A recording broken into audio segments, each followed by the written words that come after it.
Yo, what's going on, guys? It is Foxy298 here. Welcome back to a brand new video for you guys today here on the channel, and something a little bit different. But today, I really wanted to go ahead and personally rank my top 10 favorite races from the F1 2019 season. Now, before we get into this, if you do enjoy the video, feel free to drop a like and subscribe to the channel if you're new around here as well. And obviously, as I stated at the part of this title, this is my personal top 10 favorites, and I know 100% pretty much are going to completely disagree with my list and are going to alter things around, maybe even add some tracks that are in there. If you want to go ahead and put your list of your top 10 favorite races from F1 2019 in the comment section down below, feel free to put them in there, and obviously we can have a look at them. Before we get into the top 10, I'm going to put the honourable mentions of the two races that didn't quite make my list, but were on my short list of tracks that I was considering putting into this overall thing.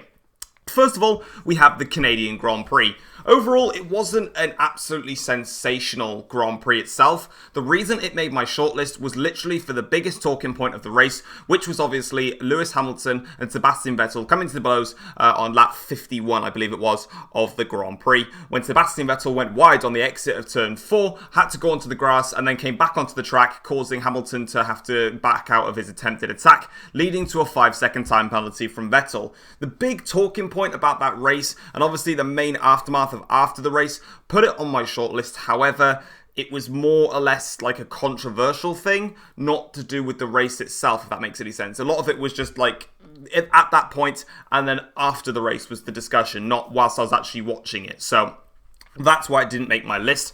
And the next one, which made my shortlist, but again didn't make the actual top 10, is the Singapore Grand Prix. Now, the reason it didn't make my top 10 is I just felt like the top 10 races that I've got here were just better. The first half of the Singapore Grand Prix was a bit of a snooze fest, especially out front, and it really picked up pace then once we came into the pit stops. It was great as well then to see the front runners have to fight through the midfield pack who were staying out a little bit longer. The incident, Vettel and Gasly nearly coming together. I think it was Gasly, or probably it was Kvyat actually, because he's a bit of a moron.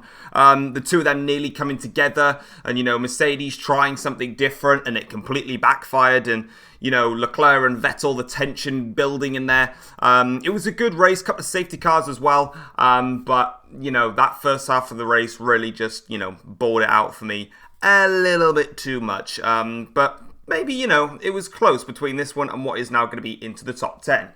So, without further ado, moving into the top 10 for this list, I have gone number 10 with the F1 2019 Belgian Grand Prix. Now, the F1 2019 Belgian Grand Prix, this one genuinely was very, very close to the Singapore Grand Prix in terms of which one came on there. So I could technically partner them both together. However, the reason that Belgium actually overtakes Singapore is because Belgium wasn't a snooze fest of people trying to save life in their tyres. Obviously, with the Belgian Grand Prix, we had Charles Leclerc starting on pole position, and Lewis Hamilton magically somehow getting it onto the front row of the grid. However, Sebastian Vettel did his classic, I'm going to overtake Lewis Hamilton up towards Les Combes, because he's done that in 2013, 2018 and 2019. He loves overtaking Hamilton by there. And it was a good start for the Ferrari team. In terms of the midfield pack, there was a lot of fighting on going in there. Unfortunately, obviously, we did lose Max Verstappen very early in the race, which maybe could have spiced things up a little bit, which did cause us a safety car. Hamilton did try to come back at Vettel, but it didn't quite work out. Midfield, there was a lot of good scraps in there, a lot of different bits of fighting. You'll have a couple of pictures and also some clips as well, which I've tried to narrow down to avoid copyright, but I'll probably end up getting it anyway. But who cares? So yeah, there was a lot of good fighting in there as well. We then also had a very nice scrap in the latter stages of the race between Lewis Hamilton and Sebastian Vettel. Vettel came in very, very early for his first stop. He actually leapfrogged Charles Leclerc. Leclerc eventually passed him. Vettel then managed to hold off Lewis Hamilton for a couple of laps. And to be honest, those couple of laps were probably the main difference between Leclerc winning and not winning his first ever Formula 1 Grand Prix. Charles Leclerc won the race ahead of Lewis Hamilton, with Valtteri Bottas finishing in third. Coming in at number 9 then, I have gone with the 2019 Russian Grand Prix. This one was a bit of a weird one to put onto my list, but I felt like it was just that classic scenario of a race where you can never take anything for granted. Yeah, it was one of those which I really, really liked in a sense. So the race started with Charles Leclerc once again on pole position, with Lewis Hamilton again managing to split the Ferraris. But the tactic was quite simple. Get a 1-2 for Ferrari. Did they manage that? They let their rivals get it. So Leclerc got a decent start, but it was Vettel that actually got the best getaway out of anybody, slipstreaming Leclerc and taking the lead. From then on onwards, Ferrari were destined to tell Vettel, get Leclerc back in front of you, let him back past.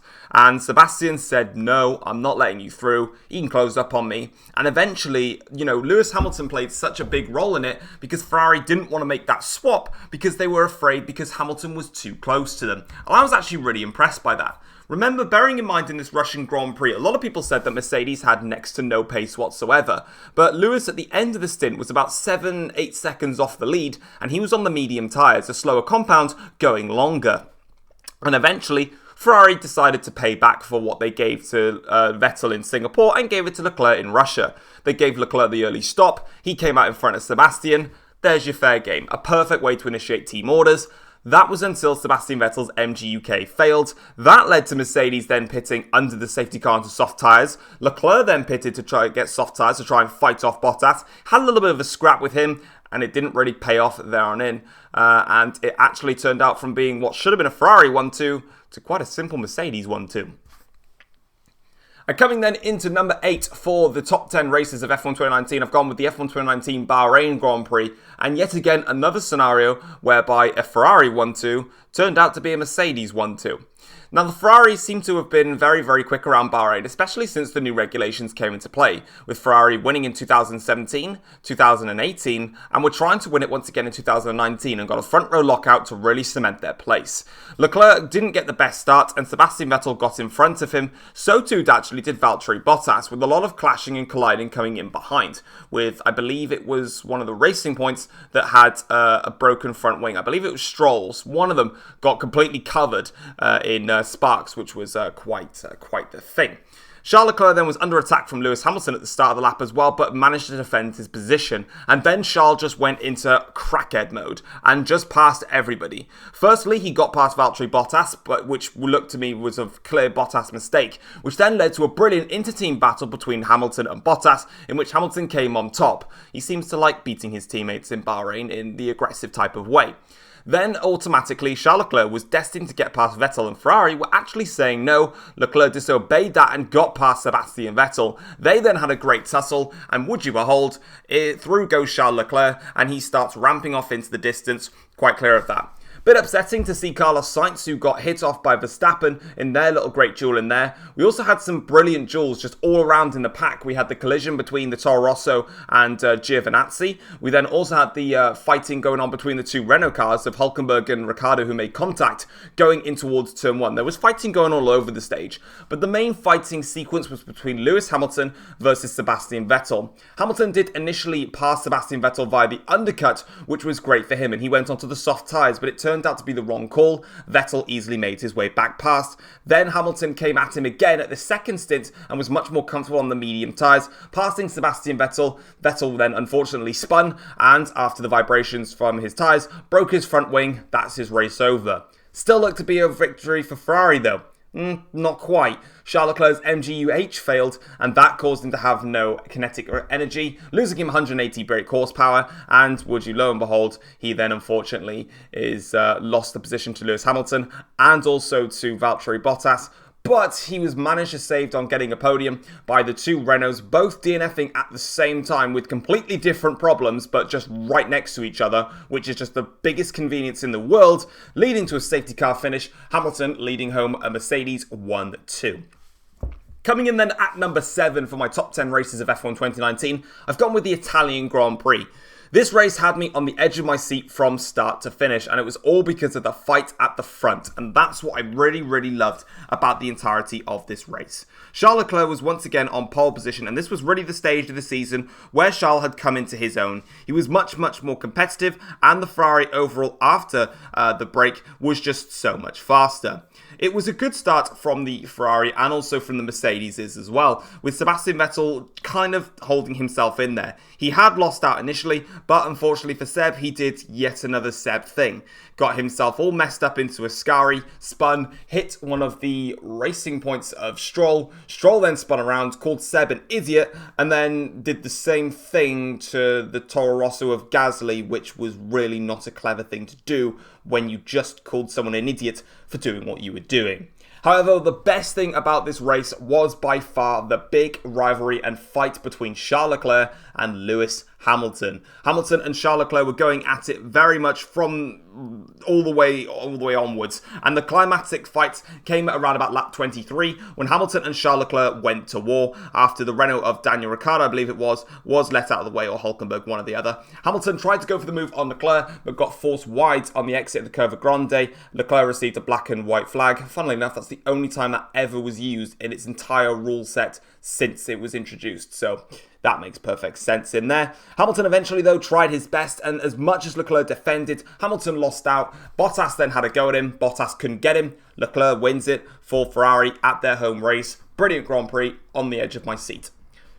Coming in now at number 6 is going to be the US Grand Prix for F1 2019. This was, for me, a very, very fun race. Valtteri Bottas started the race on pole position, and he got away very nicely, and the two Ferraris, for some reason, just had nothing to offer at the start and completely collapsed as they went in towards the first lap, and they lost loads and loads of places. Lewis Hamilton, who did start down in P5, made a great recovery to get up to P3 very, very early on, and it was actually quite nice to see, because I believe he made a move around the outside of one of the Ferraris into the S section. I think it was Vettel, and then obviously, as that race came onwards, then Lando Norris decided he wanted to get in on the act, got past both the Ferraris straight away as well, which was really, really good to see. The McLaren getting feisty in there as well. And the biggest challenge, and one of the things I loved the most about the US Grand Prix, was all the bumps in there as well. And unfortunately, the one man that probably didn't like the bumps the most was Vettel. Unfortunately, Seb's car and rear suspension couldn't handle that, and it exploded in quite spectacular fashion in there. The big thing about this race, though, was the fight at the front between Lewis Hamilton and Valtteri Bottas. Lewis Hamilton was going for an audacious one-stop strategy. Bottas was doing a bog-standard two-stop strategy. The first fight between them came onto lap 24, in which Bottas' engineer said, "You can attack him now," which was quite an interesting quote, and Bottas quite comfortably got past Lewis Hamilton. Hamilton not really putting that much of a fight up. There was still some good scraps around the midfield, though, which led to all of that, but really the racing was just focused on the front. And once again, Valtteri Bottas went for an attack on Lewis Hamilton on lap 51 of the Grand Prix. Lewis Hamilton went defensive, and Bottas looked to have got the position, but Hamilton forced him wide. Bottas then had to wait another lap, and he got the position. Hamilton then had to defend on his very old hard tyres against Max Verstappen to the end of the Grand Prix, but he just got him. Lewis Hamilton became a 6-time world champion at that Grand Prix. Coming in then at number 5, and we are halfway there now, is the Austrian Grand Prix. The first of what was an amazing quartet of races all in a row. And that's in fact where we're going to be coming up to right now. So what looked to be a race which was going horribly wrong for Red Bull turned out to be a race that they'll remember probably for the rest of their history. Charles Leclerc was on pole position ahead of Max Verstappen, and that to me was a dream front row lockout until Verstappen had a bad start and he dropped right down the order behind Gasly. Bear that in mind. The McLaren of Norris had a little go at Lewis Hamilton at the start of the race, which was fun to see, but eventually the race sort of settled down, and it was Sebastian Vettel and also Max Verstappen fighting their way through the midfielders that they had unfortunately lost out to. Verstappen clearing those very, very quickly. Next up then we had all of the pit stops coming on through, and it was a very, very tough stage for a lot of the cars, especially because the track temperature was 50 degrees. It was a really hot race, and that was causing Mercedes to have issues with their cooling, which we saw all race long. Lewis Hamilton tried to go a little bit longer than the rest of the field, but he damaged his front wing on one of the sausage curbs, and he had to pit and take a new front wing, pretty much kind of ruling himself out of contention to go any further.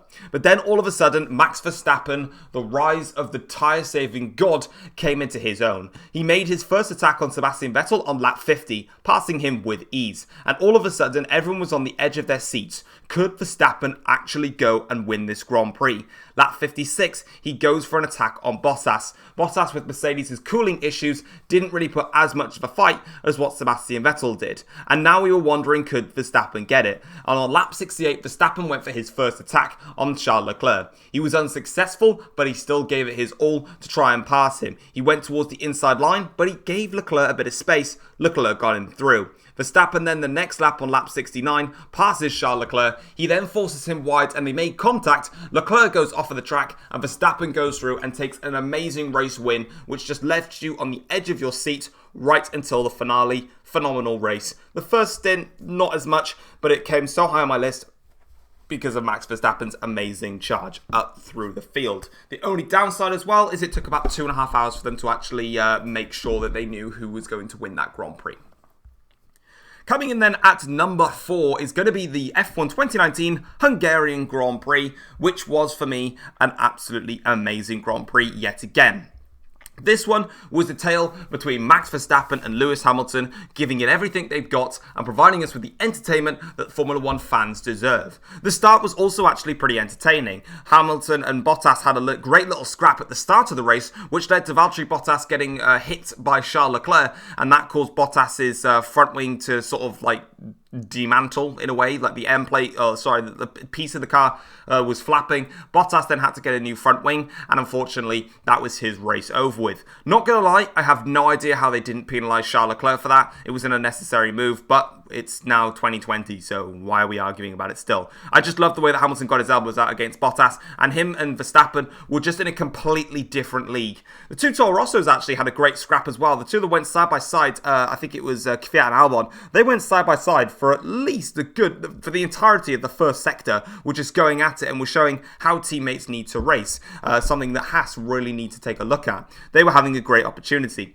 but the focus was at the front between Verstappen and Hamilton. Verstappen made his first stop a little bit earlier than Hamilton and gained 6 seconds. Lewis said, I don't really want you to have that, and he came straight through and closed that all down. Lewis Hamilton's first attack on Verstappen came on lap 39, when he tried to attack Verstappen with Daniel Ricciardo being a little bit of a blockade in there. Hamilton didn't quite get the run into turn 1 that he wanted. He had to look into turn 2, and he got everything right. He got the positioning, he got the way, he got Verstappen in every place that he wanted to. He just tried to go around the outside of turn 4, which is just impossible most of the time.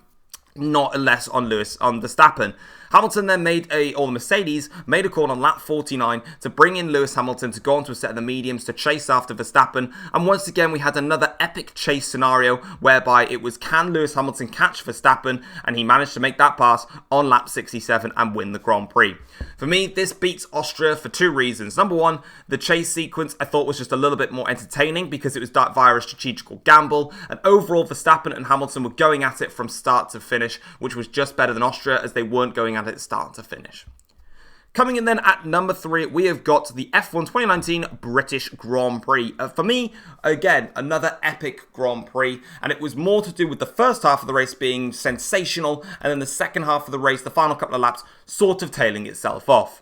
Mercedes got a front row lockout at this race, and Hamilton and Bottas from the get-go were ready to go to battle. When I say that, I mean Lewis Hamilton. After being 6 1/1000ths off in qualifying, Lewis Hamilton looked to make amends of that and was giving it everything he could to try and find a way past Valtteri Bottas. And on lap 3 of the Grand Prix, his first attack came into play. Hamilton tried to have a go at Valtteri Bottas with some DRS, and he got the move. It was a great overtake. He'd gone around the outside of Luffield, and he got the overtake. The only disappointing part was that the fans were shown, not the action. Don't do that next time. Valtteri Bottas, though, came back at Lewis Hamilton going down the inside into Copse corner, and he got that overtake back, and Hamilton had to wait a little bit longer. But the main duel was between Verstappen, Leclerc, Vettel, and Gasly. The 4 of them put on a show that we could only just sit there, watch, and just love. There was great action between all of them. There was contact, there was side-by-side action, there was pit stop drama, there was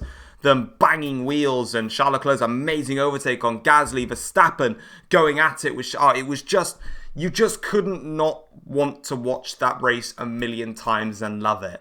And for me, it was absolutely amazing. Unfortunately, it was ruined by Sebastian Vettel going up the arse of Max Verstappen, and that caused him to lose his position. Hamilton, meanwhile, out front, managed to overtake Valtteri Bottas. He did a one-stop strategy. It worked in his favour thanks to the safety car from Antonio Giovinazzi spinning off into the gravel. He then just continued to control the race, and on 32-lap old hard tyres, set the fastest lap on the last lap of the race to prove his point that Hamilton overall really was the dominant driver in that race. But overall, I could watch that race a million times. It was that good.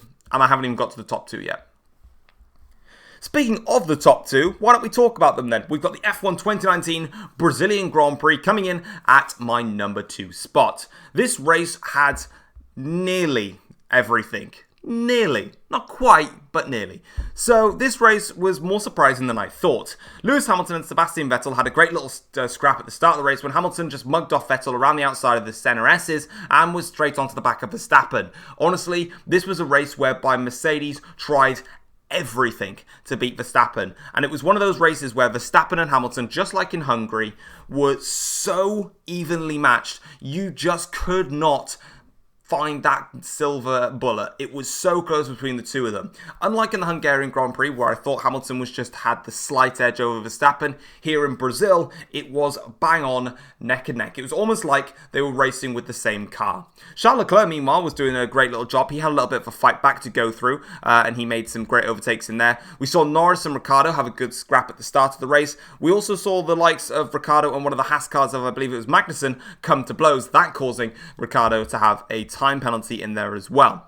Now, the first bit of the bullet fighting between Verstappen and Hamilton came in on lap 21 to try and attack Verstappen. Max then came in a lap later to respond to that, and he got held up by the Williams car of Robert Kubica, who came out unsafely in front of him. Hamilton got the job done. You think, right, Mercedes, they're done now. That's it. Hamilton, though, not quite actually. Hamilton made a great move around the outside of Charles Leclerc just onto the second to last corner, but Verstappen made his overtake on the last corner, and it looked to me as if there was a problem with the ERS management between Mercedes and the Hamilton's car, because Verstappen opened up the DRS and he flew straight back past Hamilton. There's your opportunity gone. The two of them going at it. Bottas then unfortunately got a engine failure, which caused the safety car. And from that point onwards, yeah, this race just went from 0 to 1,000 in like 20 million microseconds after the safety car. Hamilton tried to defend off Verstappen as he stayed out to try and hold off. It didn't work out though. He tried to do something a little bit different. That didn't pay off. Albon made his way and got in front and looked to be trying to challenge Lewis Hamilton. And then the bit that we were all waiting for pretty much the entire season long, it was Ferrari's calamity between the two of them. Vettel and Leclerc came to blows, and to be honest, that was all Seb's fault. I personally believe it was 100% Seb's fault. You can discuss otherwise. The two of them then retired from the Grand Prix, causing a double DNF for Ferrari, and that caused another safety car. Lewis Hamilton then came into the pits to try and get onto some soft tyres and focus on fighting against the front runners. It was then a Red Bull Toro Rosso-y Honda 1-2-3. Hamilton quickly dispatched of Gasly, tried to dispatch of Albon, who left the door a little bit open, but Hamilton was just too optimistic, and unfortunately, he spun Albon round, costing him a chance at the podium. Hamilton and Gasly then had an epic drag race to the start-finish line. Unfortunately for Hamilton, he didn't get it done. Verstappen won the race, Gasly got second, and Carlos Sainz eventually got promoted to third as Hamilton was given a fair 5-second penalty for making that crash.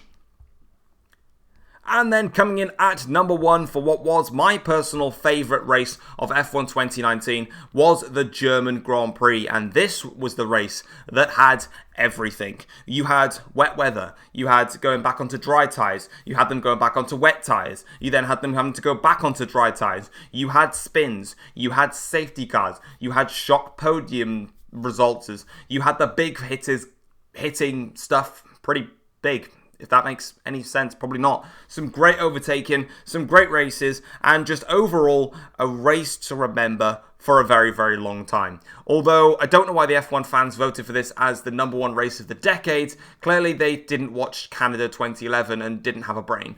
But nonetheless. So let's try and dissect this down as little as we possibly can. Most of the cars got caught up by the nice old skating rink. Verstappen got a bad start. Hamilton and Bottas got away very nicely. And it was a comfortable Mercedes 1-2. And you probably thought it was going to stay that way because they were really comfortable out there. But it wasn't until lap 24 to lap 26 that the drivers decided, let's get onto the dry tyres. It's probably going to be worth it. And it just turns out it was just too wet for it. And the first man to find that out was unfortunately Charles Leclerc, who went off and got his car stuck in the gravel 2 years in a row, which a Ferrari has got stuck in the gravel. And that wasn't the rest of the drama, because on that same lap, Lewis Hamilton also lost it at the same place, but he hit the wall, kept his car going, but he did break his front wing, which then caused the meme of Mercedes to spend 50 plus seconds changing his front front wing and deciding what tyres to go on to. Hamilton, though, got a 5-second time penalty for entering the pit lane unsafely and not on the correct side of the bollard. Really weird rule, but it makes perfect sense. Now, as the race continued onwards, it was Verstappen now that led the Grand Prix from Hulkenberg, and you just thought Hulkenberg might get himself a podium, but on lap 41, he screwed that up for himself and went into the gravel at the last corner, and yeah, no podium for Hulkenberg. No seat for him next year as well. Then on to lap 45, the rest of the field came in for a set of the dry tyres as once again the safety car came out, and Hamilton once again had to do even more defending. He kept getting attacked by the midfield runners, and Sainz and Gasly and also Albon very much all in the midst of that. Meanwhile, Vettel was making his way back up the field, and then unfortunately for Hamilton, obviously, because of his 5-second penalty, he was dropped down the order. The Toro Rosso of Kvyat made his way through and charged on through. Lap 57, Bottas then crashed out of the race when you thought he was going to overtake everybody. He made a mistake, he's out of the race. Hamilton also made a spin earlier, but survived. Vettel then has the opportunity to pass the racing point, passes him. He then has the opportunity to pass the Toro Rosso, passes him. Meanwhile, in all of that, the other Toro Rosso of Albon comes to blows with Gasly being a pillock. He cuts himself out of the race. Max Verstappen then comes through to win the German Grand Prix ahead of Sebastian Vettel, ahead of Danny Kvyat, a race which had everything. Well, there we go, guys. That is my top 10 races from F1 2019. I really cannot wait for F1 2020. I'm really looking forward to the season ahead. Let me know what you thought of my top 10 in the comment section down below, and let me know what your personal top 10 is, as I'm pretty sure most of you are going to have a different opinion to mine. But until then, guys, thank you very much for watching this video, and I'll see you guys next time. Take care all. Peace.